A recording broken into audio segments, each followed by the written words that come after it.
crois pouvoir dire que dans un premier temps, les investisseurs financiers, je trouve, ont formidablement réagi, puisqu'ils ont continué à investir dans les clean tech.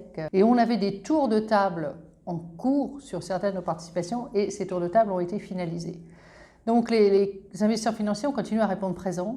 Ils ont aussi, je crois, été très solidaires les uns avec les autres, largement engagés dans cette voie, et par les pouvoirs publics qui ont réagi également très vite, et par France Invest, qui a tout de suite apporté un soutien massif à ses membres, et ses membres qui ont apporté un soutien massif aux chefs d'entreprise, qui ont eux aussi été extrêmement efficaces. Bon, il a fallu protéger les entreprises, bien sûr, protéger tous les hommes et les femmes qui travaillent dans les entreprises d'un point de vue sanitaire, et puis protéger au maximum les actifs, que ce soit en termes de recherche et développement, que ce soit en termes de relations clients aussi, pour que le business puisse repartir dès que cette crise sanitaire aurait trouvé sa fin. Je crois que le rôle des investisseurs financiers a été aussi d'accompagner les chefs d'entreprise dans cette réflexion, de se dire quelles sont les opportunités, parce que cette crise, elle ne va pas laisser le monde en l'état, on ne va pas repartir comme avant.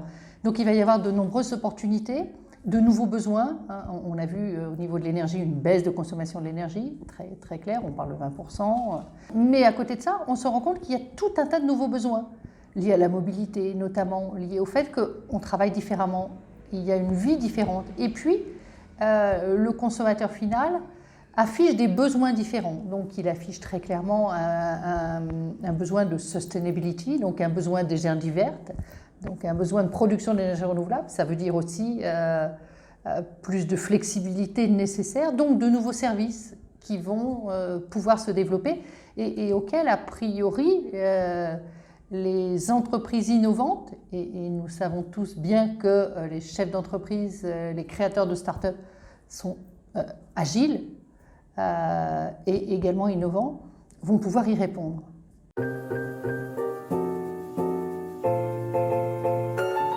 Les pouvoirs publics ont apporté beaucoup d'argent dans la crise.